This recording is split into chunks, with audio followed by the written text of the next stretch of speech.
Welcome to this episode of Talking About Rock. I'm Rob Edwards, bringing you music interviews from around the globe, sponsored by School of Rock in Rochester and Buffalo, New York.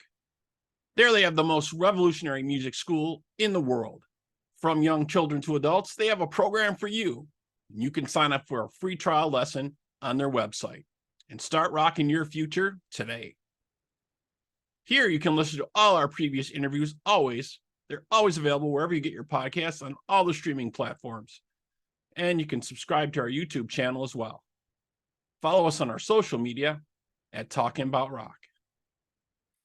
On today's episode, we have the British melodic rock band NITRATE. Formed in 2015 in Nottingham, England, by bass player Nick Hogg. NITRATE is a melodic AOR rock band heavily inspired by the late 80s rock scene. Nick and Alex are here to chat with us about their upcoming release of their fourth studio album, Feel the Heat, set for Friday, the 13th of October from Frontier Records. Next up, Nick and Alex from NITRATE on Talking About Rock.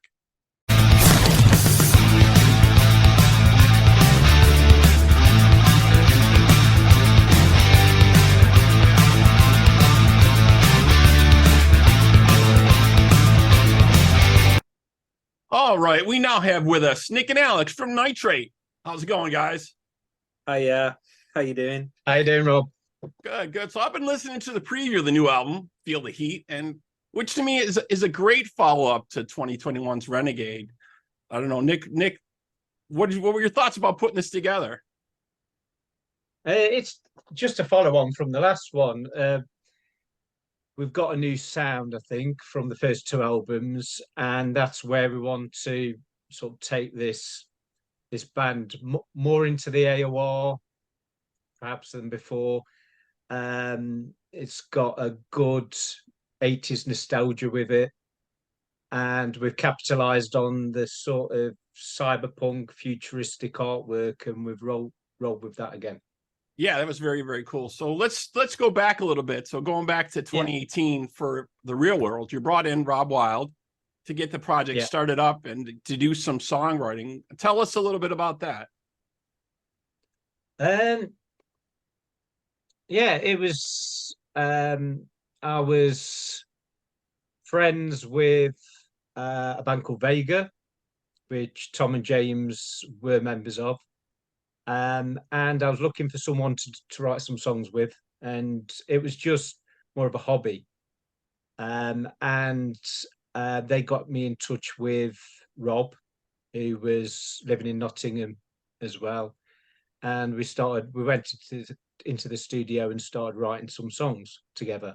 So it was a bit of fun more so to start with.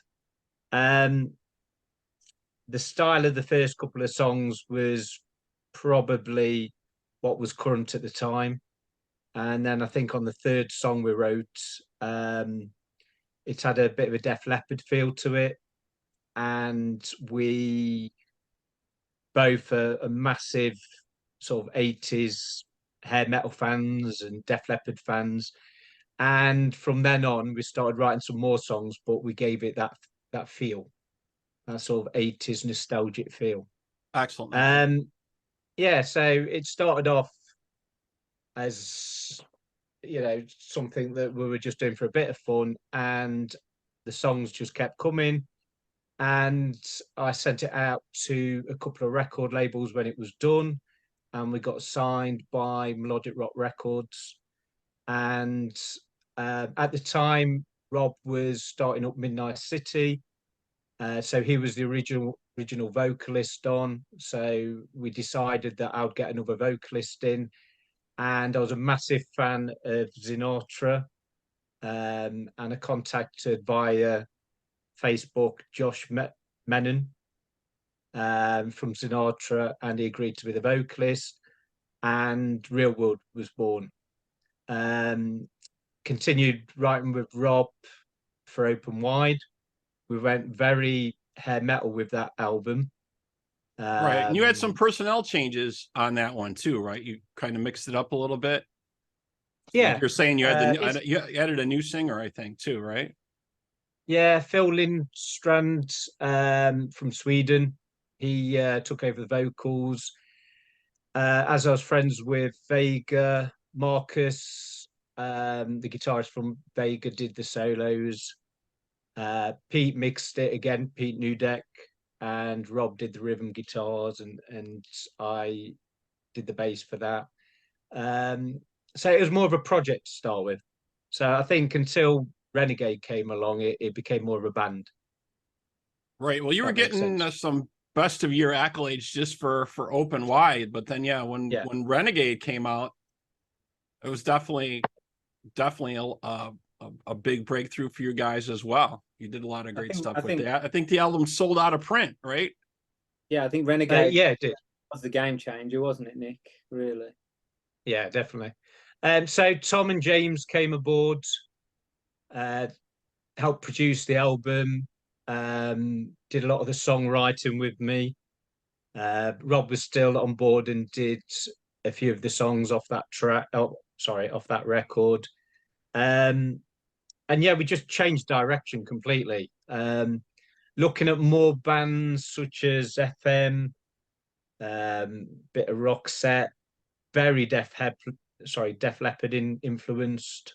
You know, and we went more of a Journey, Survivor route on that album. Right. And I think is that when you came on board, Alex, for that album as well, for Renegade? I was slightly towards the end of everything, really. Renegade had kind of been released and we were working. Me and Nick had started kind of talking a lot more, and Nick was Nick had seen a lot of the work that I'd done with other bands and with some of my own projects, and was very, very interested, and really was kind of like trying to coax me on board. He was like, he was trying to talk you into it. He knew you were busy, or well, he knew I did a lot of artwork and I was doing some lyric videos for a band and stuff like that. And he was like, well, would you do some for us? And I was like, yeah, of course. And so we started out that way, and he was like, would you do? And I think the first thing I did for you was a lyric video for Renegade, wasn't it? I think. And a few t-shirt designs and a few things like that. And we got working together, and it was just, we were just instantly good mates. So it just became like, and then he was like, do you want to come and do some drums in a studio and see what happens? And I'm just like, oh yeah, go on then. And one thing kind of led to another, and now we're inseparable, unfortunately. So well, you did the artwork also for Renegade, is that correct? No, I didn't. So the Renegade, as I say, came on after it had been released. So the artwork was done by Nello, wasn't it, Nick? I think it was. Yeah. And then I kind of took over. I kind of took over at the end of Renegade. I did a few other bits and pieces, like videos and things for them. And then once that campaign was kind of done, that was when I started on the Feel the Heat campaign, really. Yeah, it did a lot of the visuals towards the back end, such as the Big City Lights video, bought the t-shirts for it, or the posters for it. So Nello did the cover, but then Alex sort of took it on and did all the visuals from then onwards, if that made sense. Got to understand, yeah. So, Nick, I believe you're usually the primary songwriter, but you brought in some other folks to help you out in this one, including Bob Mitchell, the co-writer of Cheap Tricks the Flame for this album. Tell us about working with him. It's a shame Tom and James aren't Tom, because they'll be able to tell you that story. It was those two that wrote with Bob Mitchell. So the songwriting process is I send over my ideas to Tom and James, or it could be Rob Wild. He wrote a couple on there as well. And they demo them up, and then we go on and work from there. Tom and James brought a few songs to the table for this album. So 4 of the tracks were songs by Tom and James. 3 of them Tom and James wrote, and then the 4th, the Bob Mitchell song, was a song that they had written with him a number of years ago. And originally, I think it was one for a Vega album that wasn't used. I was out for a few drinks with them in York, and they were playing me old songs which I hadn't heard before. And in the first 30 seconds, it was like, what's that? I want it. I want that one. Yeah, Right. that's how it was. So they'd done a lot of writing around that time. And what I was doing is I was picking up on the songs, a few of the songs, which I thought that would make a great NITRATE track. It's the same, in the same ballpark, if that makes sense. Oh, yeah, definitely. And some great tracks for sure. We want to take a quick break here, and we're going to check out one of the tracks in the video for All the Right Moves. And we'll be right back here with Nick and Alex on Talking About Rock.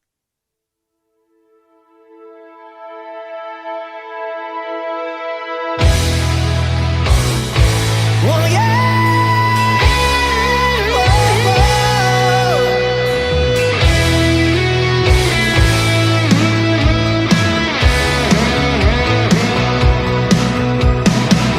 She was young, barely still a child. Lost her innocence in the heat of the night. With her dreams all fading away, sometimes life just gets in the way. Day by day, oh, she's lost that sparkle in her eyes. But she could break your heart, trying to survive. She's got all the right moves, and she knows how to use it. She's got nothing to lose. Better keep away from a girl like that, from a girl like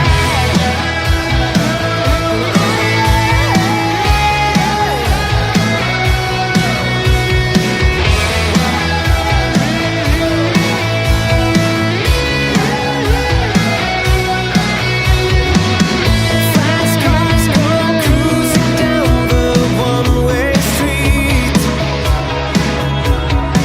A young girl could sit in the summer heat. Oh yeah,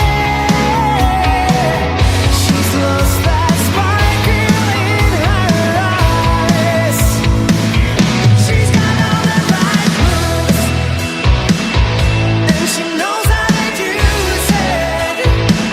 She's got nothing to lose. Gotta keep away from a girl like that, from a girl like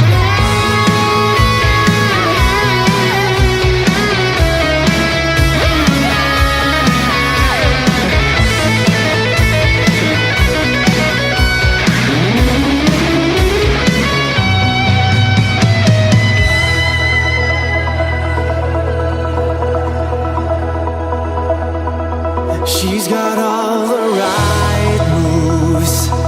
She's got all the right. She's got all the right moves, and she knows how to use it. She's got nothing to lose. Gotta keep away from a girl like that. She's got all the right moves, and she knows how to use it. She's got nothing to lose. Gotta keep away from a girl like that, from a girl like that. She's got all the right moves, the right moves. You gotta say the right moves.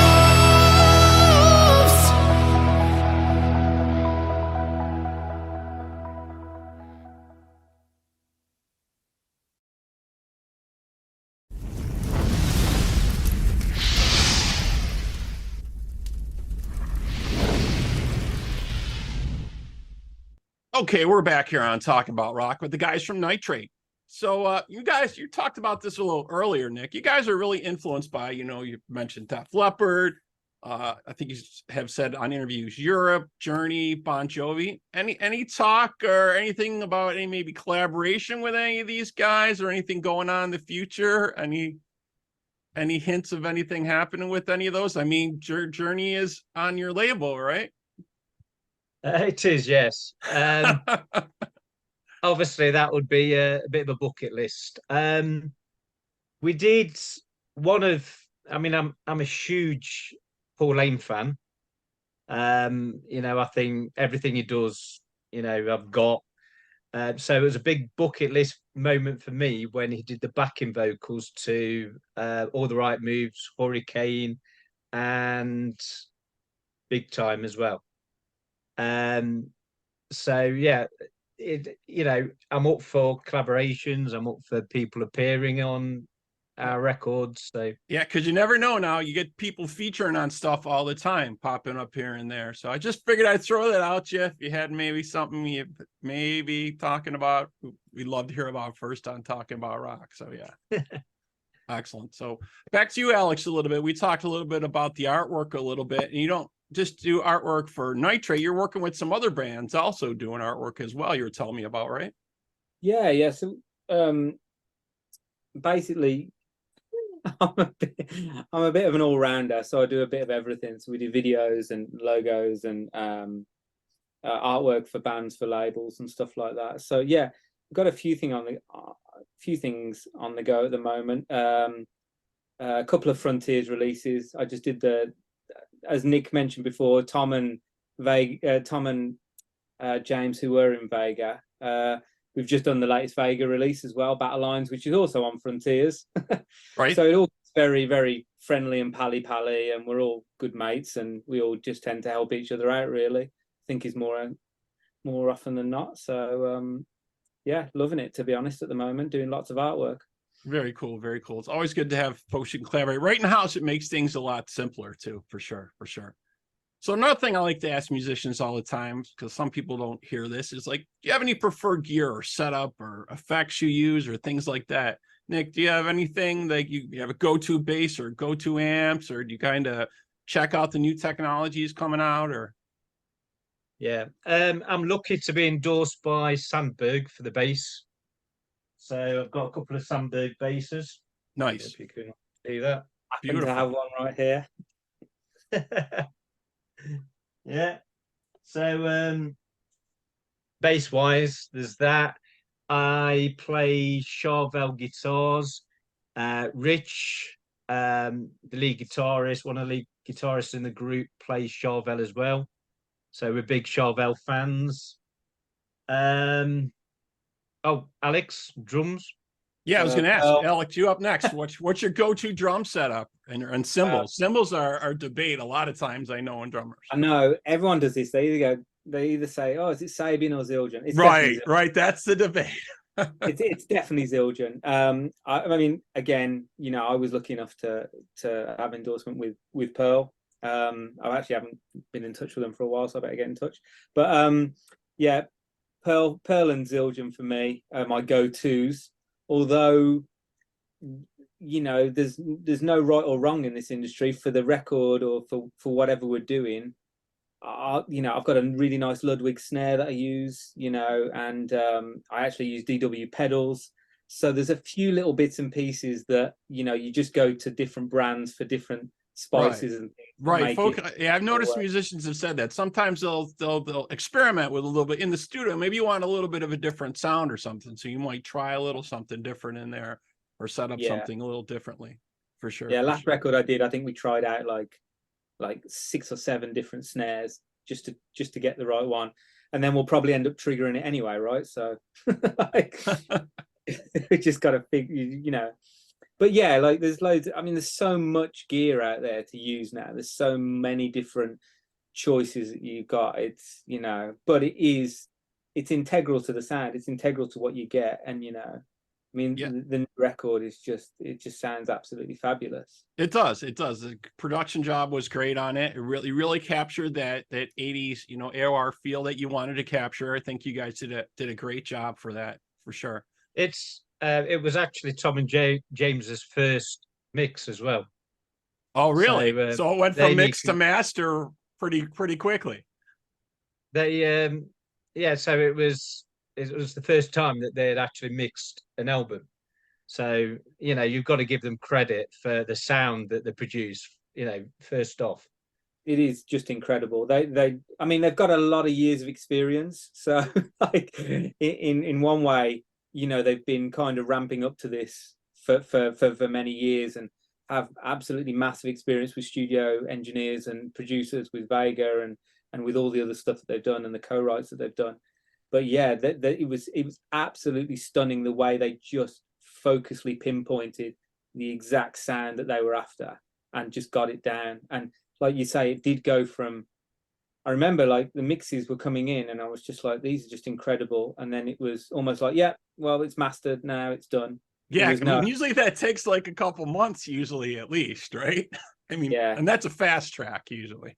Yeah, and they were fabulous. But they knew in their mind what they wanted, and that was right down Nick's road, if you get what I mean. It was right in the pocket of what Nick wanted. I think, exactly. If I'm right in saying that, Nick. Yeah, definitely. I mean, the sound we've got now, I mean, you've got to put down, it's Tom and James have created that sound. Don't get me wrong, it's something that I've been striving for, and I've gave a little bit of guidance. I want this, I want that, but hats off to them for creating it. That's why there's a shift between album 2 and album 3. Even though they didn't mix album 3, the demos that were coming in and the quality of the demos and the way the songs were structured was all down to Tom and James. It's definitely, their producer, that producer element that they brought in has made Renegade and Feel the Heat just like top shelf in that way. So yeah, we're really lucky. Yeah, definitely a very distinctive sound. Definitely stands out. Very cool. So can't wait to check it out. So you folks out there, you can check out Feel the Heat from NITRATE. It's going to be out Friday the 13th of October, 2023 from Frontier Records. And we want to thank Nick and Alex for being with us here today on Talk About Rock. Thank you so much, guys, for stopping in and chatting with us. Thanks a lot. Take care. All right. Thank you so much. See you.